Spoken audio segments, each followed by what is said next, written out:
To have Dr. Megan Dijon with us today. She is, I'll say, one of the, can I say, newer additions to the regional trauma system here. It's over at Presbyterian at Novant.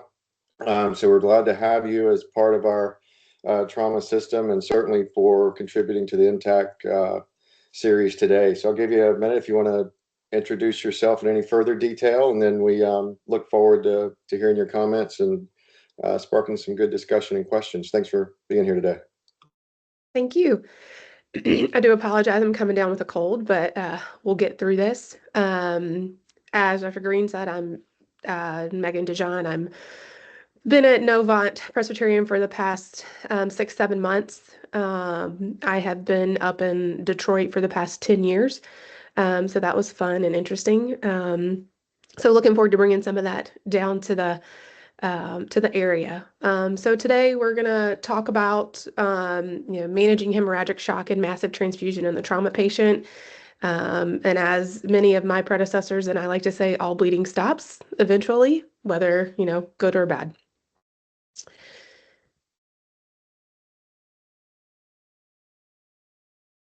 All right, I have nothing to disclose.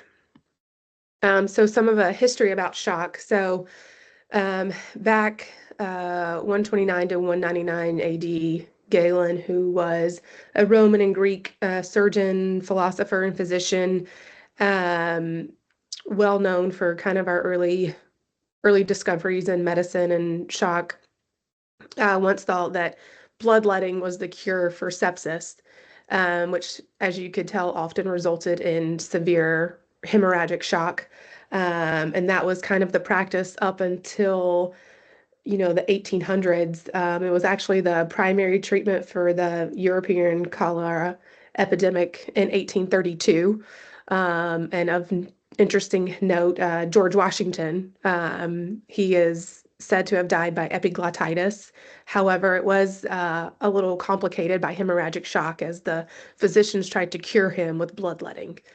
And then Henri Francois Laudran, who was a French army surgeon, described shock as the collapse of vital functions culminating in death, which he described as, military death that he saw.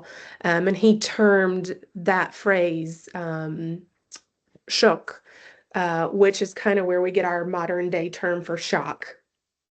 And, it kind of describes our, decompensated shock these days. Next, John Collins Warren was an American surgeon. He was actually one of the first to use anesthesia with his surgeries. He described shock as a momentary pause in the act of death. Followed by that, and one of his colleagues, Samuel Davis Gross, which also an American trauma surgeon, stated in 1872 that shock was the rude unhinging of the machinery of life. And then followed by that, Alfred Blaylock, who was an American surgeon, described it as a systemic disorder caused by vascular permeability, interstitial edema, and intravascular volume depletion. So as we know today, it is the inadequate perfusion needed to meet metabolic demands at a cellular level. So you get decreased organ perfusion, which leads to tissue hypoxia and anaerobic metabolism. And that results in cellular dysfunction and injury. And you can have, compensated shock, where you still relatively have a normal blood pressure, which we also call as early shock. If that is not intervened upon, then you become in a decompensated shock, where we get cardiovascular collapse.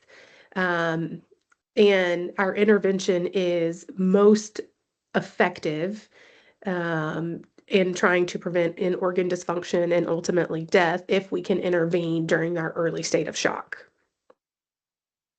So different forms of shock that we know of: hypovolemia, distributive, cardiogenic, obstructive, neurogenic, traumatic. And we all know you can have multiple of these in a trauma patient, hemorrhagic on top of obstructive, neurogenic, traumatic. So we can have a culmination of multiple types of shock in one singular patient. We're just going to focus on hypovolemic shock today, and particularly hemorrhagic shock. But hypovolemic shock, we get decreased intravascular volume, which results in vasoconstriction and shunting of blood from our skin, muscles, and viscera to more vital organs. So your patient will present as cold, clammy, they'll have tachycardia, decreased urine output, ultimately will have decreased blood pressure if we start going into a decompensated or late shock. Some of the causes of hemorrhagic shock that we're all aware of: GI bleeding, trauma, different vascular etiologies, and then even spontaneous forms in the setting of anticoagulation. So the American College of Surgeons have classified shock due to the amount of hemorrhage and blood loss that a patient exhibits. And we don't normally see a decrease in their blood pressure until they get to stage 3. So they've lost a pretty significant amount of blood volume in order to present with a decreased blood pressure. And they're still kind of anxious and confused, but most of the time can still somewhat talk to you at that point. So most important with hemorrhagic shock is hemorrhage control, whether, you can get that with just some hemostatic agents and non-invasive measures and blood transfusion, or if, they need definitive control in the operating room or with IR. So for trauma bleeding, as we were always taught, the, 4 and on the floor, which are kind of your basic locations that you would see blood. Obviously, on the floor, your surroundings, you go up to a scene, there's blood everywhere, that might be where your blood is located. Your chest compartment can take up to 3 to 4 liters of blood. Your abdomen, 6 liters. So your entire blood volume can be emptied into your abdomen and your retroperitoneum. Your pelvis can tolerate 3 liters of blood, and your thighs, 1.5 to 2 liters per thigh. So if someone is in a car accident or whatever, has bilateral femur fractures, that could be up to 4 liters of blood that they can be holding in their thighs just from bilateral femur fractures. And we can, stop the bleed, direct pressure, tourniquets, hemostatic agents until you can get them to some form of definitive control, because we know the degree of oxygen debt, the duration and timing to restore our blood volume, our oxygen directly correlates to survivability. So some of our assessments that we can do, our vitals, our mentation on our patients and what they look like. Sometimes it's difficult when we see these patients. One, they may be geriatric age, and so they might not have the natural physiologic response for someone who is younger to mount, a tachycardia or some type of response to shock. They may be on blood pressure medications, a beta blocker, so they're not going to have that reflex tachycardia to blood loss. For their mentation, they may be baseline dementia, or maybe, a developmental delay, which might alter your evaluation of their mentation, as well as, urine output. Maybe they're, on dialysis, so they're not going to have a urine output to follow. That was sort of the teams meeting one day, but they were like on my calendar. We don't eat honey in every meal. Also, someone who was on, multiple blood pressure medications for resistant hypertension. They may be on 4 or 5 blood pressure medications and might have a perfusing pressure in the 160s, and they come in and their blood pressure's low 100s, 110s. That might be low for them.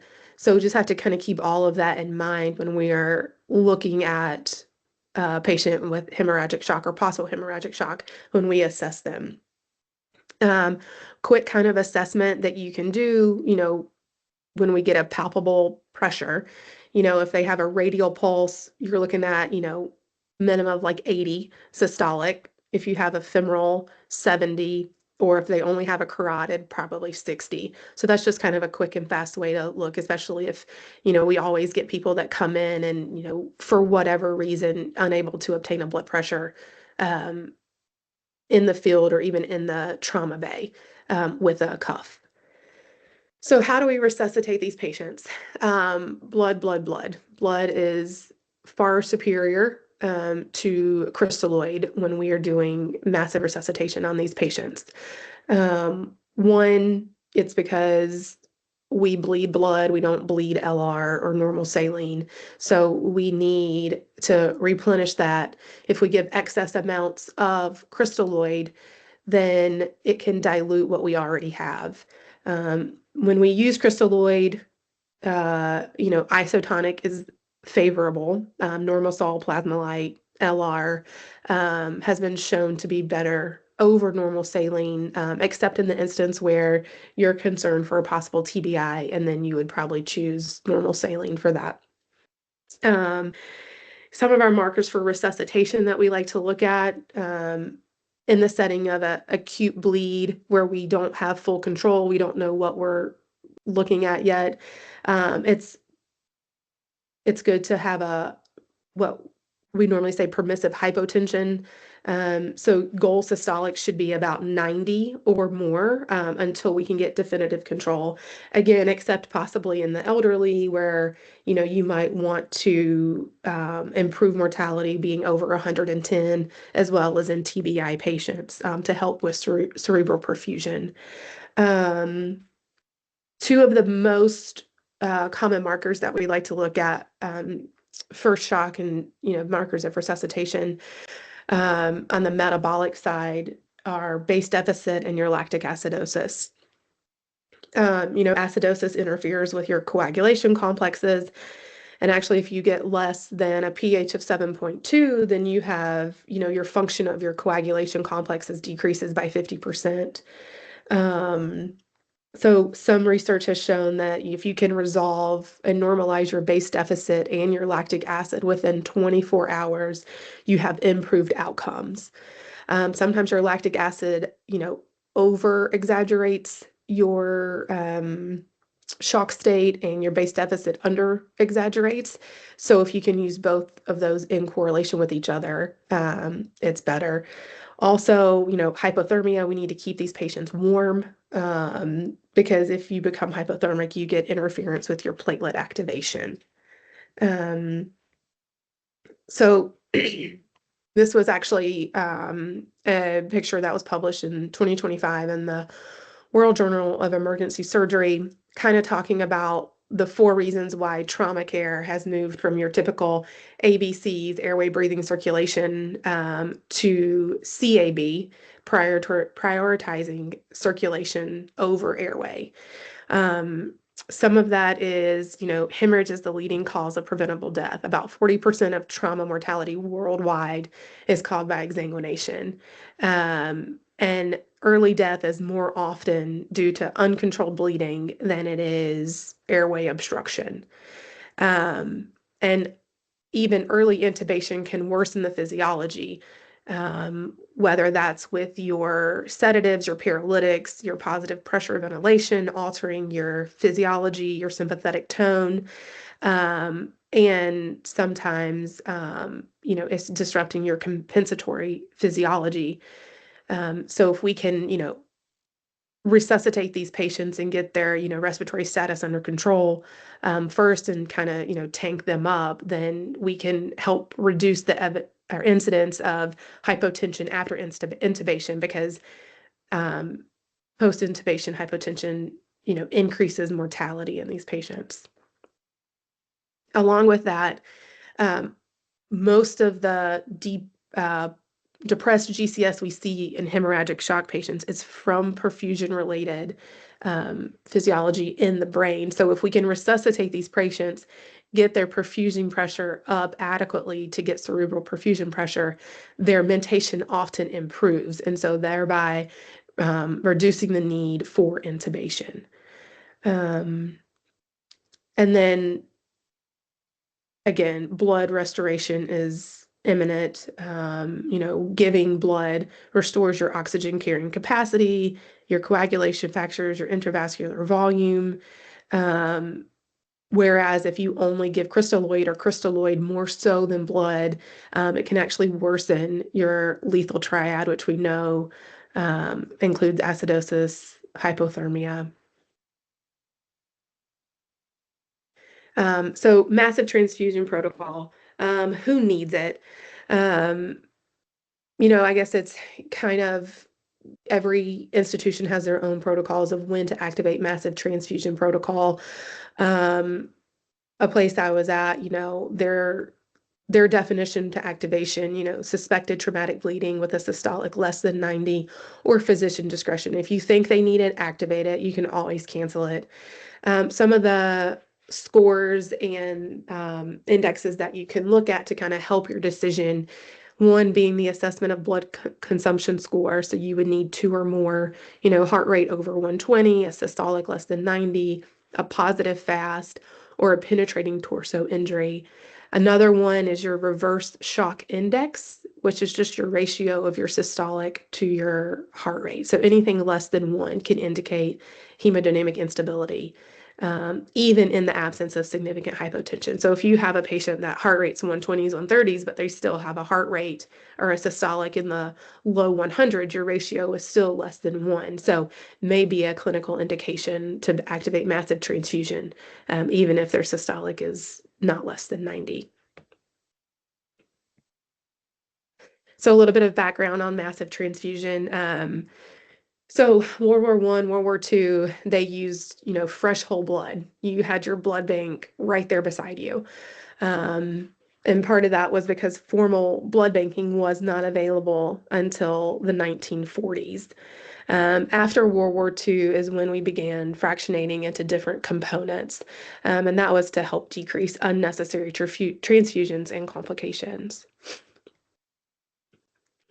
So what is massive transfusion and how do we define what that entails? The classic definition originally defined during the Vietnam War was 10 units of packed red cells within a 24-hour period. It's kind of the first literature references of MTP was in the 1980s, and it was called Code Red Protocol. And it was massive crystalloid infusion followed by rapid access and infusion of blood. In 2006, only a few major trauma centers actually had a formal MTP that they followed. This actually increased to about 98% by 2016. So why is MTP important? One, it treats and prevents trauma-induced coagulopathy, and that is multifactorial, accentuated by what we know as the lethal triad. One of the reasons, our trauma bays and our ORs are at 85 degrees and super hot. We give blood, we reverse acidosis, we reverse hypocalcemia, we reverse hypocoagulability. So when we talk about massive transfusion, balanced resuscitation is the key. So according to the proper trial that was done, it compared your ratios of blood products, 1 to 1 to 1 versus 2 to 1 to 1, and revealed that your balanced transfusion of 1 to 1 to 1 had a greater chance of achieving hemostasis and fewer deaths at 24 hours. And a subsequent ad hoc analysis of this trial found that every minute of delay of cooler led to a greatly increased odds of mortality. And they defined every minute of delay, I believe it was, more than a 5 to 10 minute delay of your cooler. So what's normally included in your MTP? RBCs, platelets, and plasma. Of note, most MTPs don't include cryo. So you normally have to add that separately when you're ordering your blood products. So when we talk about MTP, it's good to know kind of how we store the blood and, how fresh it is, because the fresher your products are, the more efficacy they have. So whole blood, depending on how it's prepared, we can get 21 to 35 days in a fridge. RBCs are good for 42 days in a fridge or 10 or more years if they're frozen. Platelets are good for 5 days if they're at room temperature. And then plasma and cryo is normally frozen, so we can keep those on storage for about a year. Again, knowing that, the longer they're in storage, the less efficacy they have. So when we talk about whole blood versus component therapy, I love whole blood. It gives you greater effect with less volume. So as you can see here in comparing your component therapy to your whole blood, if you do a unit of packed cells, a unit of platelets, a unit of FFP, and a unit of cryo, you're getting, on average about 675 cc's, where whole blood, you have 500 cc's. So if you compare, you're getting less volume on a whole if you resuscitate with whole blood. And you also get a greater effect with your coagulation factors and their activity. You get more platelet count activity and more fibrinogen. That's a pretty big one with your cryo. With 1 unit of cryo, you get 150 milligrams of fibrinogen, whereas with whole blood, you're getting up to 1,000 milligrams. So on whole, whole blood is better, but there are some, reasons that that's not feasible at times when you have to have enough whole blood usage to kind of justify having it in storage, just because it does go, we can't store it as long as we can component therapy. So again, whole blood has less volume. It has been shown to have a better hemostatic profile. You have a less amount of preservatives, less risk of bacterial contamination. And then in 2020, research had showed that there was a reduced 24-hour and in-hospital mortality, along with decreased rates of your AKI, your ARDS, your DVT-PE in the whole blood group compared to component therapy group. Again, cost, storage, and waste are major limitations for trauma centers to actually have whole blood in store. So some of your adjuncts to your MTP, like I said earlier, cryo is not normally part of the MTP protocol, so that has to be added separately. Giving calcium with your first round of MTP is always helpful, and that can be either a gram of your calcium chloride or 3 grams of calcium gluconate. Given TXA, and I know now there's more availability to TXA. They're being carried on some of the, ambulances to give pre-hospital TXA, which is great. Having your reversal agents for any anticoagulation, your Kcentra, your FIBA, Andexxa, vitamin K, or your Praxbind. Also using TEG or Rotem, your vasoelastic agents to kind of help guide your component therapy. It's great when we can use them. Different facilities have different capabilities. Sometimes we have a rapid tag where if you can see it in real time, you can get your results within 5 to 10 minutes as you start to see the actual map of your tag or your Rotem. And they can, be able to get you to transition to what you exactly need for that patient. Also, giving vasopressin. There has been a study out there that shows starting vasopressin with your MTP can actually reduce the number of blood products that you get. And part of that is based on just the gross decline in endogenous vasopressin that is released during hemorrhagic shock. And so being able to replenish that, natural depletion that we have can help with decreasing the amount of product that is given. So some of the complications that we see with MTP and just fluid in general, so TRALI or your transfusion-related acute lung injury, your transfusion-associated cardiac overload, and also like bacterial infections, mostly from platelets because they're stored at room temperature, so they have increased risk of growing bacteria. So new things to come. There is freeze-dried plasma, not actually new, but because it was first used in the early years of World War II, but new to the modern day, and hopefully trying to get it to civilian access. Right now, it's only been approved for use by the Department of Defense to use freeze-dried plasma. And what it is plasma that's, a powder that can be reconstituted in about 2 minutes. It's stored at room temperature. It has the same efficacy of what we use now with regular FFP. So some of the proposed uses that was documented in August 23 from the Journal of Trauma and Acute Care Surgery, immediate resuscitation at the point of injury, until other products are available. So initial resuscitation with red blood cells and other components such as cold store platelets, replacement for liquid or frozen plasma throughout the pre-hospital or acute in continuum care, and then the initial resuscitation of burn shock. So just, thinking, having the availability to give, freeze-dried plasma along with blood, along with TXA in patients, that are en route to a trauma center, could potentially greatly reduce, one, the amount of products that they need, but also, improve outcomes in the terms of hemorrhagic shock. So final thoughts, hemorrhage control, stop the bleed.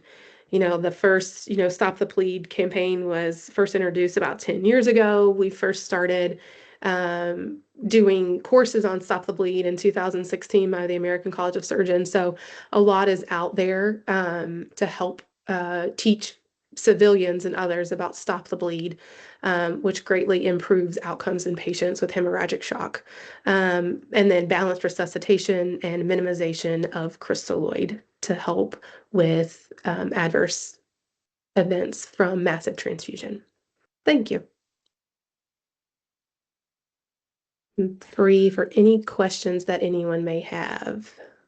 Yeah, great. Thank you so much for contributing to our series. We don't talk about this enough. We can always talk about recognizing and treatment hemorrhagic shock, and got quite a crowd here from all over, so I'm sure we'll have a handful of questions. I'll start off. I'd love to get your thoughts on pre-hospital blood use. That's really dominating a lot of the conversation now. We've got some folks in the region using it, trying to expand it.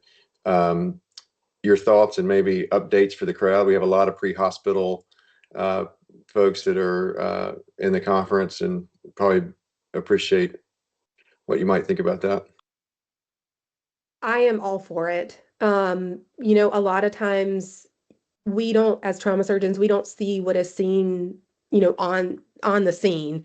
So if someone's out there, they may come in and EMS is, oh, there was a ton of blood out there. And, it might be that our first blood pressure was 110 and now they get to us, it's 80s. So, I think that it's greatly beneficial when we start the resuscitation in the field. I am all for pre-hospital blood transfusions. Scott, is that your hand up? It is. On that same line of pre-hospital blood, you mentioned the use of calcium as an adjunct earlier. Do you think that as we see a rise in pre-hospital blood administration, that fighting hypocalcemia should be considered earlier in the resuscitation? Thank you. I do. I think, studies have shown that if you give it with the first unit of blood that you're transfusing, you have better outcomes and you're not chasing your tail trying to replenish calcium. So I think, with pre-hospital TXA, pre-hospital blood, go ahead and give in that pre-hospital first dose of calcium will greatly benefit that patient.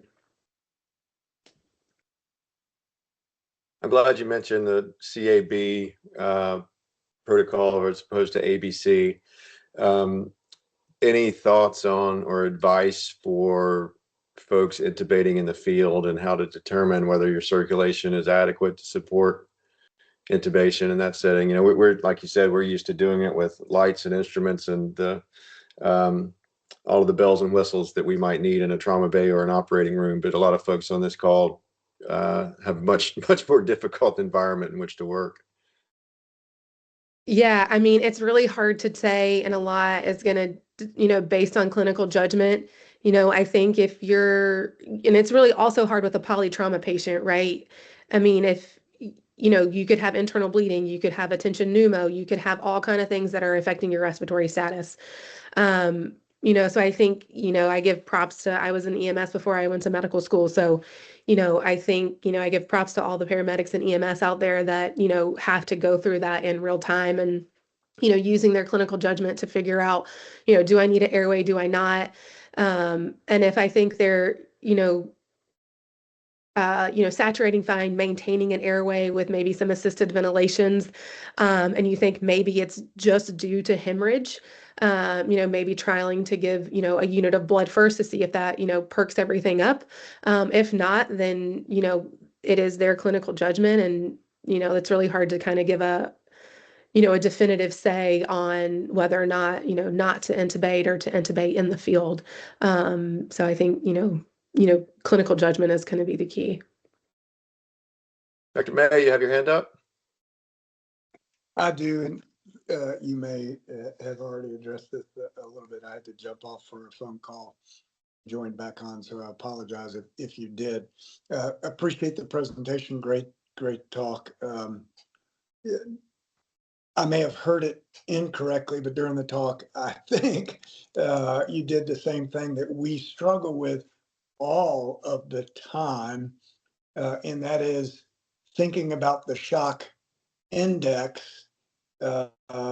We put patients on studies based on shock index, and we invert the number all the time, so that the higher the index, the worse the shock. So that a shock index of less than 0.9, normal range 0.5 to 0.7, it's just an interesting phenomena, how difficult it is not to invert that in your brain. So in fact, I could have misheard it during the presentation, but it's a very easy thing to do to invert the shock index. Thanks. Agreed. And I think some of the ways I've personally tried to, fix that and combat that is if I see someone coming in and, they're tachycardic in the 140s and their blood pressure is, 100, like if you can just kind of think of, oh, my heart rate's a lot higher than my systolic blood pressure, then something may be going on. There's a question in the chat. What dose of vasopressin do you routinely give when starting MTP? We carry vasopressin at my service. However, as of now, it's only in the protocol for septic and cardiogenic shock. I'll take that one. It will only stay in the protocol for septic and cardiogenic shock and has no role in hemorrhagic shock and trauma resuscitation. So your protocol shouldn't have that in for hemorrhagic shock. Vasopressin and massive transfusion protocols live on two different planets. If there's any other thoughts on that for discussion, we routinely see a lot of overlap in how septic, cardiogenic, neurogenic, and hemorrhagic shock are treated. And that becomes sort of an experience and education issue. But to be really clear, pressors and hemorrhagic shock, hemorrhagic shock needs just what Dr. Dijon has been talking about. It needs replacement of volume and those sorts of things. So that's an answer to that one. So you do carry 2 units of whole blood. That's great. So just curious, you have whole blood pre-hospital. Do you mind saying where you are? I'm just reading in the chat.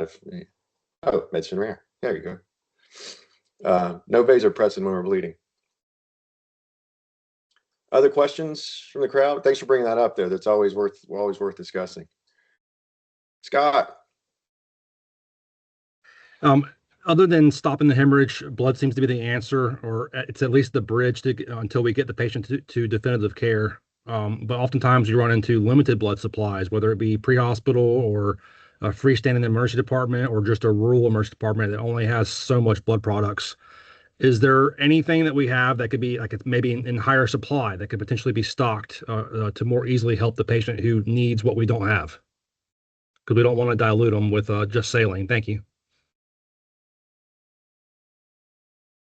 Yeah, that is a problem. I don't know if there's a definitive answer. I mean, volume is volume at the end of the day. And, If that's all you have is LR or normal saline, then, in order to get them to a definitive control, whether that's, the OR at that facility or a transfer to a higher level of care, getting them intravascularly repleted is, good. And then we can, take care of the blood, when they get to a higher level of care or someone that has more resources.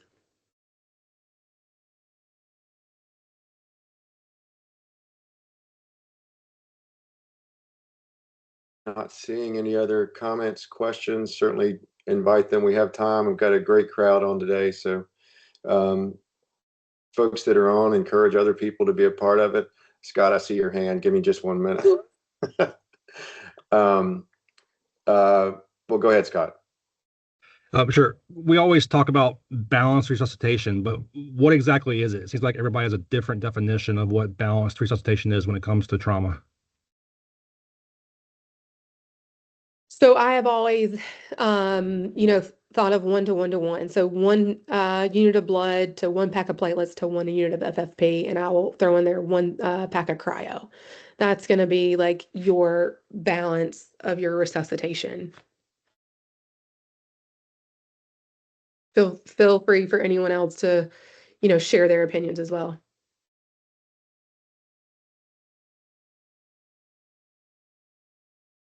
No, I think that's a good foundation for looking at it. And, a lot of it depends on what your resources are. Not every massive transfusion pack or protocol or, process is the same across the board. It sort of depends on how your blood bank works and how your hospital system works. So, but we do know, it's one of the earliest things you said, we do know you're bleeding whole blood.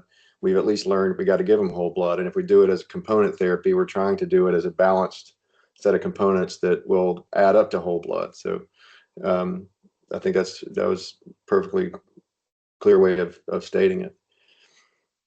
Any other questions from the pre-hospital environment? Always great to get that perspective. And Dr. John, I did not know that you were EMS before you were a trauma surgeon, so that's a great perspective to have as well.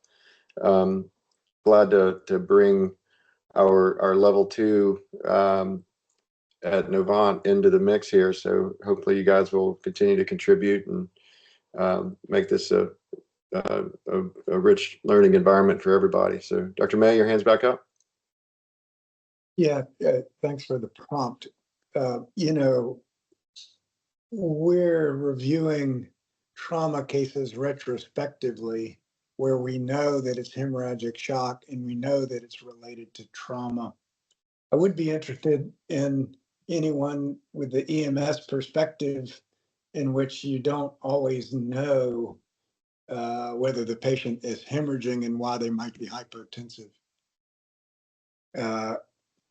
I would imagine in that setting, you're trying to figure out what do I do? Thanks. So just to clarify your question, then it's just how to assess whether they need volume on the scene. Is that sort of what you're getting at? Yeah, volume, vasoconstrictive agents, blood. Right. Right. We sometimes in the trauma bay, we may even have to decide whether it's cardiac versus trauma. Usually we have tools that help us do that are not available in the field. So when we say, hey, don't give a vasoconstricting agent to somebody who's hypotensive, we're saying that when we know the etiology. Yeah, great point.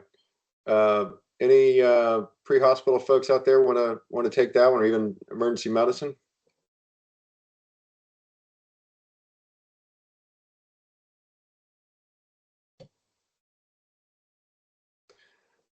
Scott, are you just trying to be nice and not put your hand back up? I'm here if you need me.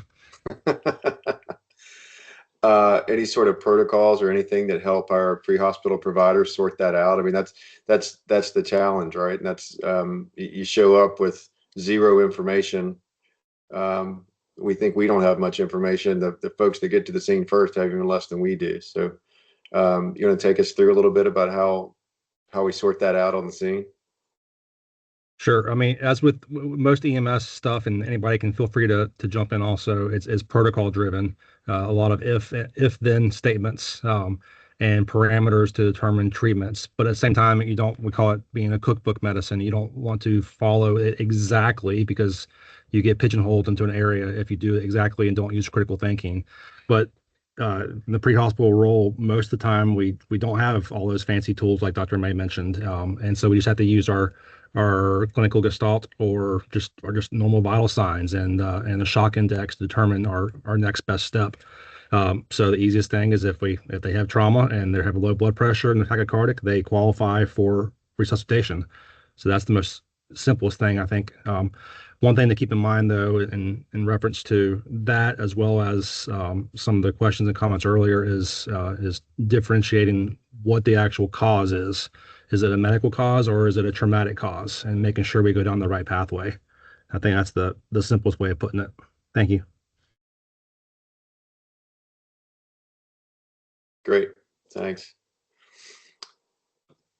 All right, not seeing any other input or hands up.